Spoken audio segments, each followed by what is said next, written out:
Why hello there, beautiful people. This is Kaz Cray, aka Nelson Bullock, the head coach of the Los Angeles Rams in the FGFL, and today I'm going to bring you week 10 of the NCAA FGFL season. Some more scouting for all of us as West Virginia takes on number 25 Baylor.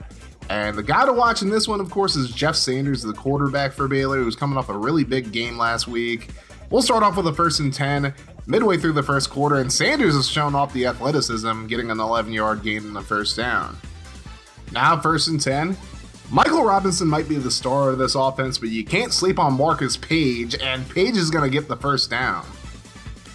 So now 2nd and 6 for Baylor. Here's Sanders dropping back. He's going to scramble. Gets away from the West Virginia defense, and he picks up the first down. So we haven't seen a lot of his arm so far in this game, but he is running pretty well. And he's going to throw it this time to Grayson Vardsdale, who picks up 13 yards, just short of the first down marker. Baylor will go for it. Here's the pitch to Hangman Marcus Page, and he gets blown back for a 4-yard loss and a turnover on downs. Great job by the West Virginia defense there. So now West Virginia has the football here.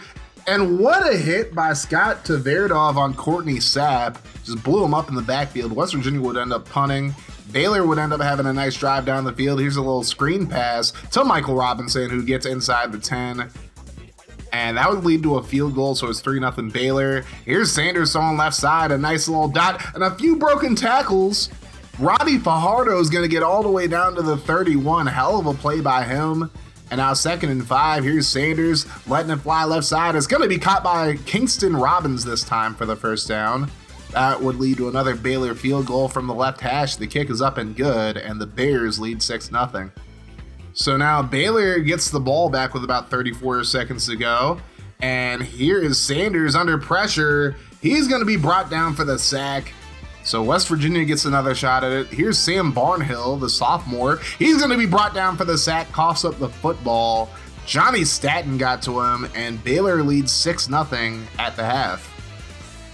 So Baylor has only allowed 11 points so far in this game, and now they have the football here. Here's the pitch out to Robinson, who gets blown up in the backfield for a 2-yard loss. Michael Butt on the tackle. What a name that is. Now 3rd and 5, and Butt gets an interception now. This man does not play like some Butt at all, as he gets a pick there to help West Virginia get into Baylor territory. And now Barnhill hands it off to Courtney Sapp. He gets blown up again.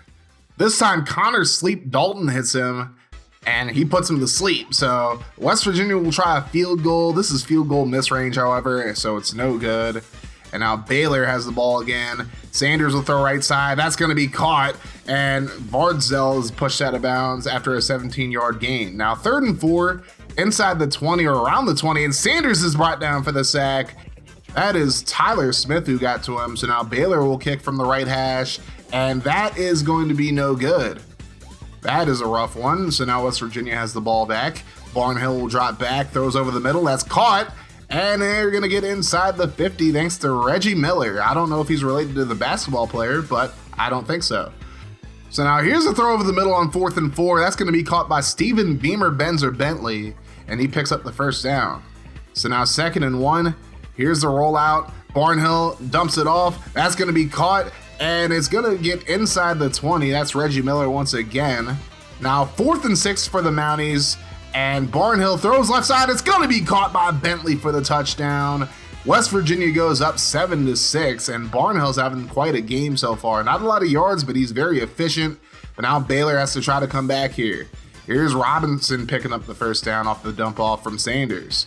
Now 3rd and 8. Sanders throws right side. That's going to be caught, and that will be just short of the first down marker as Trayvon Gully makes the grab. Now 4th and inches. Sanders throws over the middle. Caught! That's going to be yet another first down, this time Michael Inman on the grab, and Baylor is going to settle for another field goal, but their kicker is going to miss this one wide left. 2 misses by this kicker, and now West Virginia has a chance to put it away, but Barnhill's pass is incomplete, so Baylor gets one last shot to avoid the upset. 2nd and 10. Sanders throws left side. That's going to be caught for the first down. Nice catch and run by Kingston Robbins, who showed some power on that one. Now 2nd and 10. Sanders throws over the middle again. Big dot. That is going to be Trayvon Gully, the backup quarterback, who's making the grab there. Now 1st and 10, handoff. That's going to be Robinson powering forward inside the 10 for a 15-yard gain. So now 1st and goal. Here's a pitch out to Robinson. He gets to the outside, and he is going to get pushed out at the 1-yard line. Now 2nd and goal. Marcus Page in the backfield, and he's going to buckshot lariat his way into the end zone for the touchdown. As Baylor takes a 12-7 lead, they're going to go for 2 to make it a 7-point game, and Sanders just dumps it off right side to Robinson, who just barely crosses the plane. It's 14-7. Last chance for West Virginia here. They decide to run it with Courtney Sapp, who had really not done much of anything in this game, and he gets stuffed like a Thanksgiving turkey. Johnny Staton was the player of the game, 6 tackles, 4 TFLs, a sack, and a forced fumble as Baylor survives West Virginia 14-7. Sam Barnhill didn't have too bad of a game, but just didn't really push the ball down the field. Michael Robinson had a solid performance as well.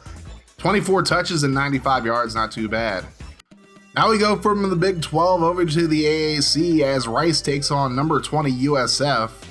And it's a battle of redshirt senior quarterbacks. Here's Chris Mayhew for USF. Mayhew's going to throw off his back foot, and that's a terrible decision. He's going to get picked off by Gerald Dawson, and USF does not start this game off very well at all. So DeJuani Jefferson and this Owls offense is on the field now, and Jefferson with a nice run, showing off the speed. He gets a few blocks as well, and he's finally tackled inside the 20. That's a 43-yard gain for Jefferson. That would lead to a Rice field goal to go up 3-0, and now USF's back on the field to start the second quarter. Nice throw this time from Mayhew as he's going to find Alex Stuber for a 22-yard gain. Now 3rd and 12. Here is Mayhew again, finding Stuber yet again. He'll get inside the 30 this time. So USF's moving the football pretty well this time. Mayhew on 3rd and 5, hit as he throws, but he's going to find his man Jordan Barnard, who gets 8 yards on the first down. Now 2nd and 11. This time the option, Mayhew gets it away, and this is going to be a nice little gain here by John Samuel Williams, the backup quarterback. Now 3rd and 4, here's the throw left side, caught by Jermaine Watson for the first down. Now 3rd and goal. Here is Mayhew looking to the end zone, and he finds John Samuel Williams, JSW, for the touchdown, and USF takes the lead 7-3. So now here's Jefferson and company again. This time he's going to pitch it out to his running back, Elijah Pierce. Pierce is also a senior this year, so you could see him on some draft boards as well. Nice little first down gain there. Now 3rd and 1, Jefferson throws over the middle. That's going to be caught by Ellis Collins for the first down. That Rice mascot is hideous, by the way, as Rice will kick the field goal to make it 7-6, or it would have been 7-6, except he missed it. So now USF has the ball, and Mayhew letting it fly. He's going to find Marquez Noble, who gets into the end zone for the touchdown. What a throw by Mayhew, and he just probably skyrocketed up a few of you guys' boards. But Juani Jefferson wants to show everybody he has an arm too, as he finds Garden of Eden's Drayden for a 38-yard gain. So now Rice is trying to get on the board here, but then Jefferson gets blown up in the backfield for a loss. So now they have to call a timeout. Jefferson scrambles right into a defender this time, and that takes them completely out of field goal range. Carson Kane's on the sack. Rice would end up having to punt it, and USF's up 14-3 at the half. Rice has the ball to begin the second half, however, and now here's Jefferson showing off the speed once again, picking up the first down, beating across midfield. So now 1st and 10. Here's a little triple option action as Jefferson keeps it himself, gets a few blocks down the field, and he's going to be brought down at the USF 27, it looks like.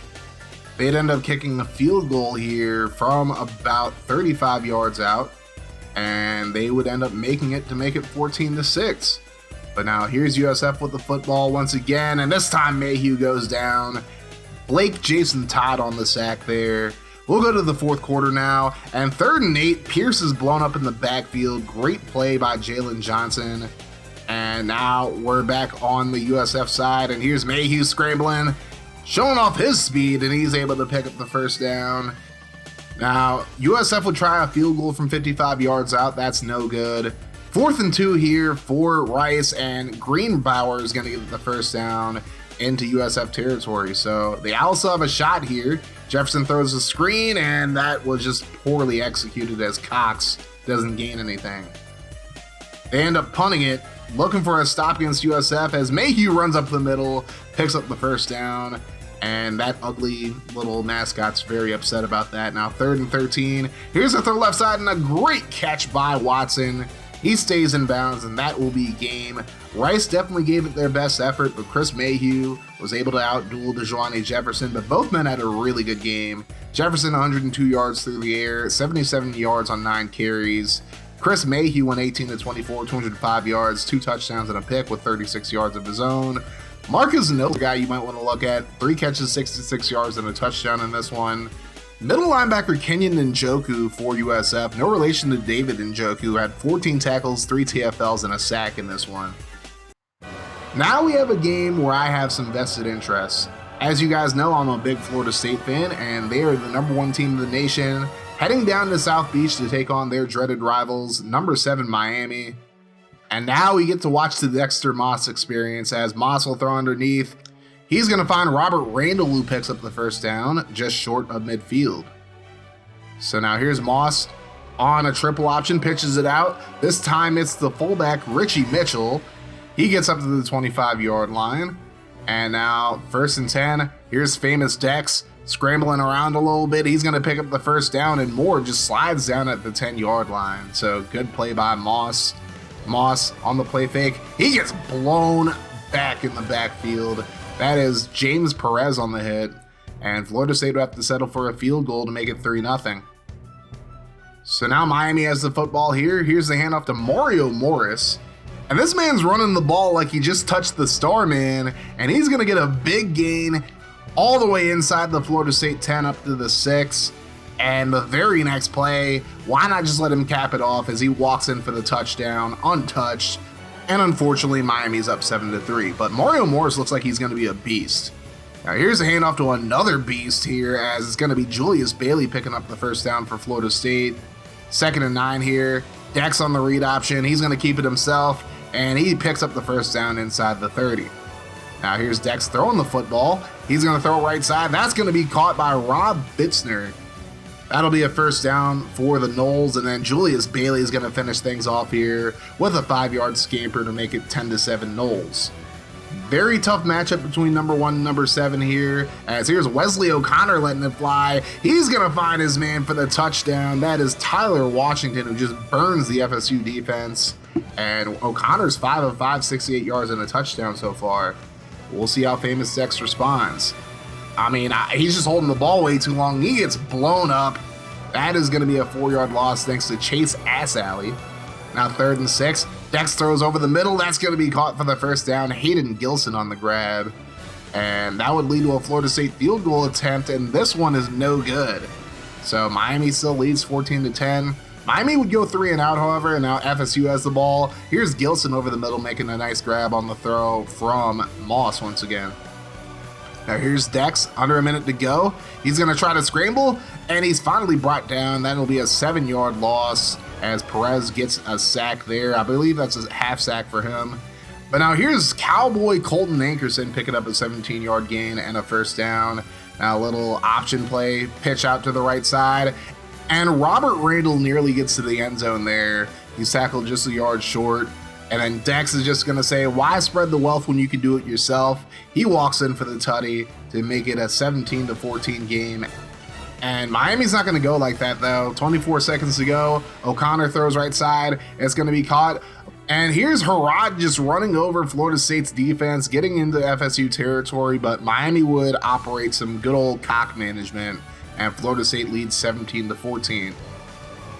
Miami has the ball to start the second half. O'Connor throws left side. He's going to find his man. That is Jerry Dudley who picks up the first down.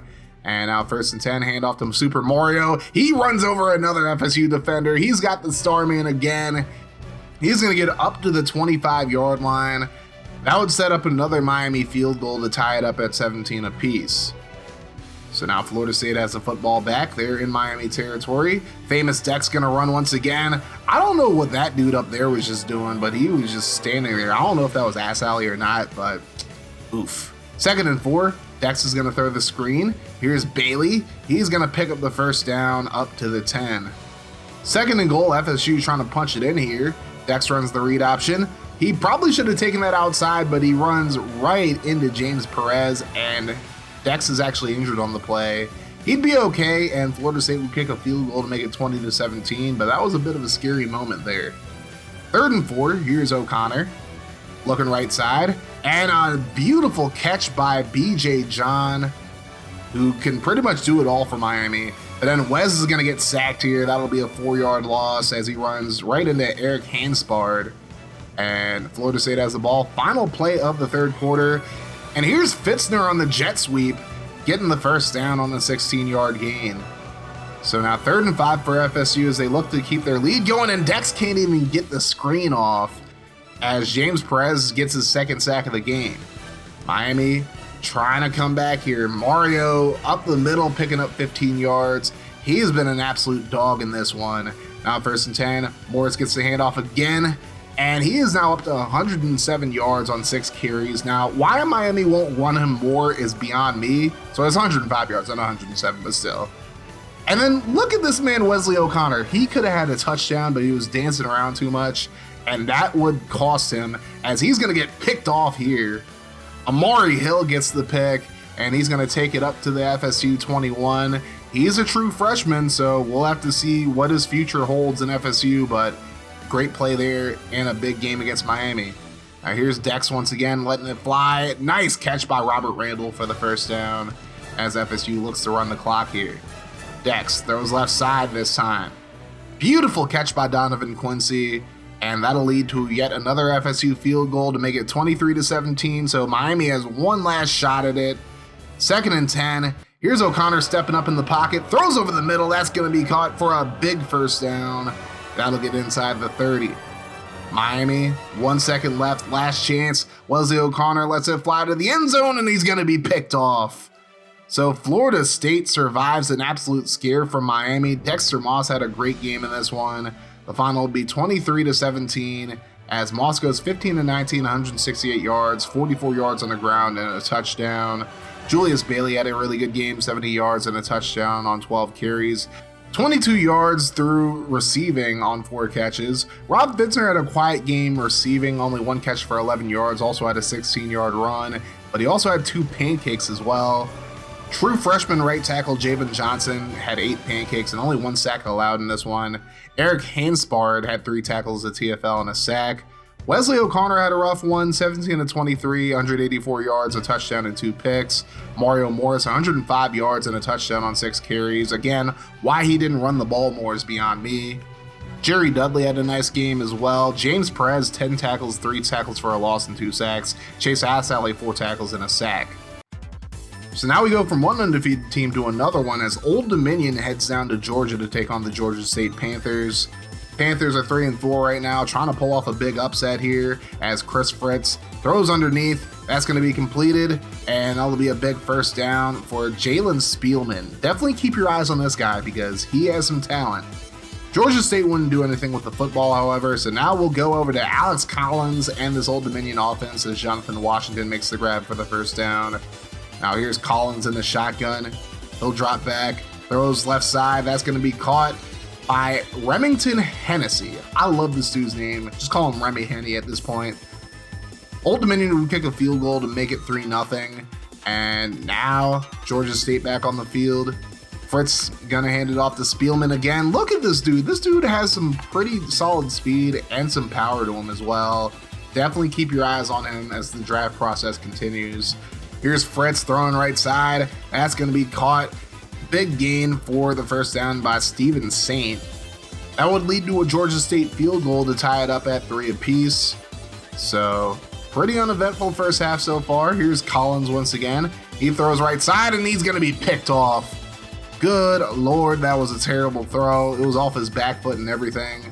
And Georgia State would try to take the lead with a field goal here, but their kicker isn't very good, so he misses.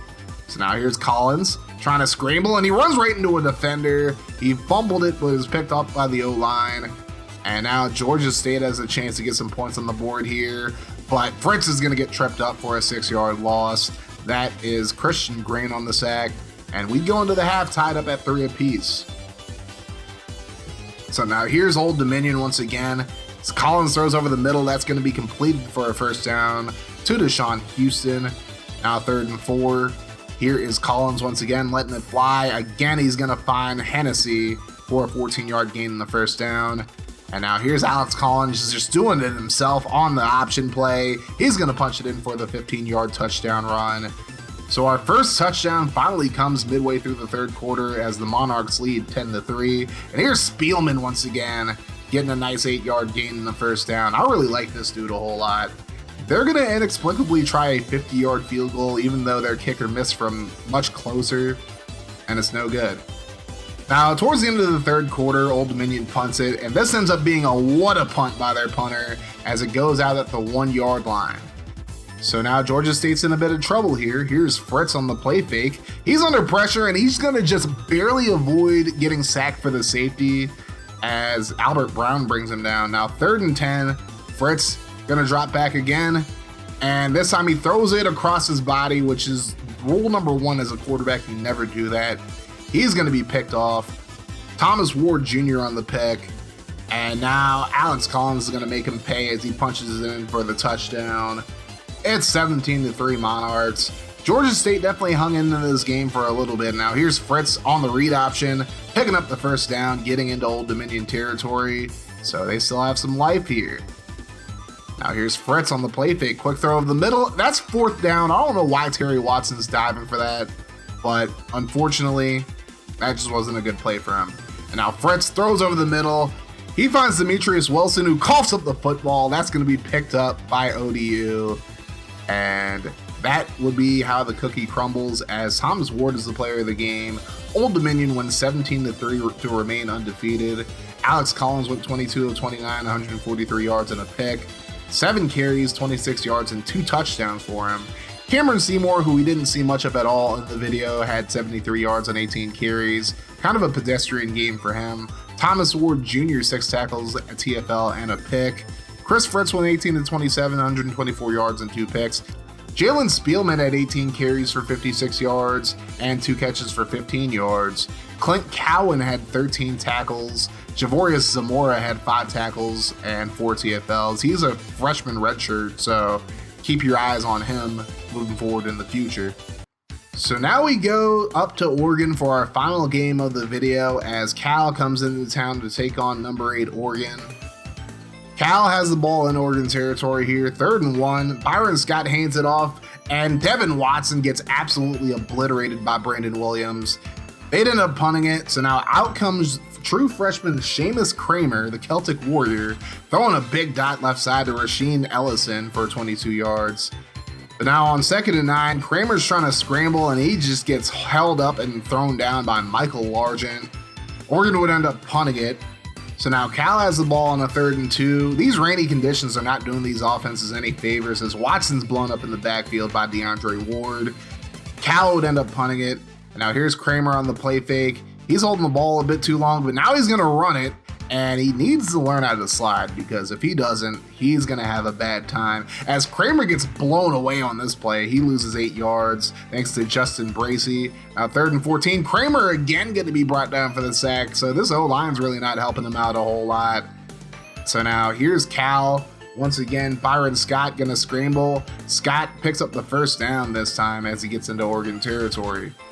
3rd and 4, Scott drops back. He throws left side, trying to find his man, and he finds Austin Rush, who's inside the Oregon 5. 1st and goal now. Hand off to Watson, and Watson again is just going nowhere. He's been getting shut down all game so far. And now 2nd and goal.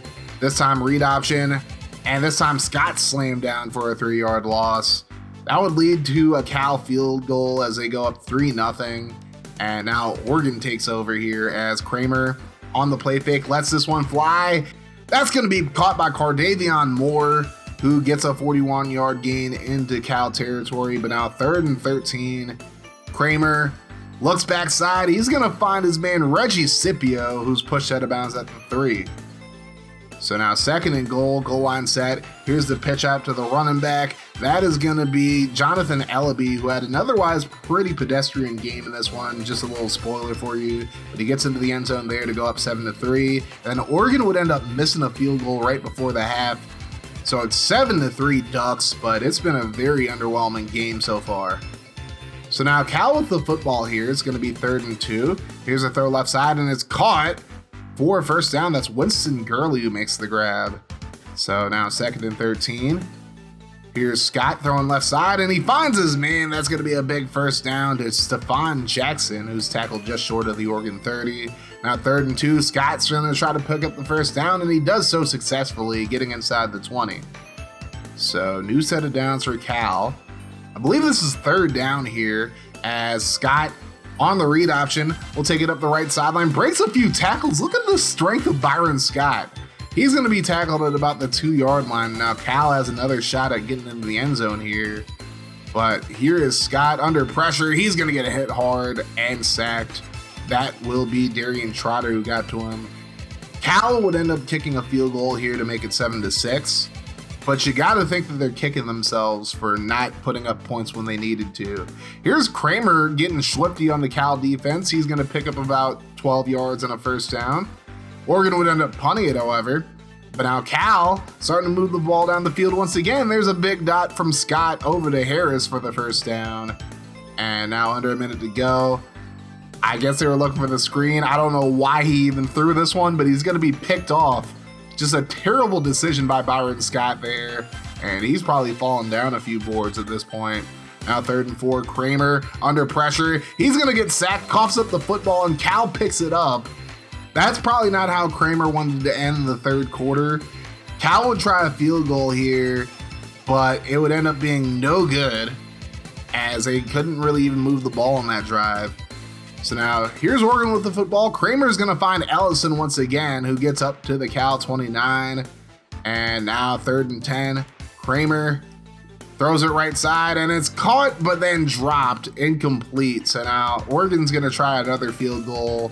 This one is also going to be no good. I mean, this dreary weather is just not helping either team in special teams or on offense. And here's a nice run from Watson, however, as he picks up the first down. But then Scott's going to get blown up in the backfield for a 4-yard loss. That's Ty Kasu who got to him. And then Kasu again. Another big hit in the backfield to drop Scott. Oregon would end up getting the ball back because of a Cal punt. And then Kramer gets blown up on 3rd down. I mean, these offenses are just getting beat up. That's Bracey's 2nd sack of the game. Byron Scott has a chance to be the hero here, but then he's going to get picked off with just over a minute to go, and he is just kicking himself, as he should be, because he had a putrid game in this one. 3rd and 1, Kramer trying to put things away, and he finds who else? Rasheen Ellison once again. That puts the game away. Ty Kasu had a huge game in this one, and Oregon survives a very competitive Cal team, 7-6. If you like a lot of defense, you're going to love that game, but if not, Seamus Kramer went 17-20 for 167 yards, so he was pretty efficient in this one. Rasheen Ellison, 6 catches, 73 yards. Darian Trotter, just 1 tackle, a TFL and a sack. Ty Kasu, 7 tackles, 3 TFLs and a sack. And Chris Golden, 2 tackles and a pick. Byron Scott really did not have a good game in this one. So if he was trying to get into the first round, he might have just blew his opportunity here, as he went 14-21, 145 yards and 2 picks. Devin Watson had 54 yards on 17 carries.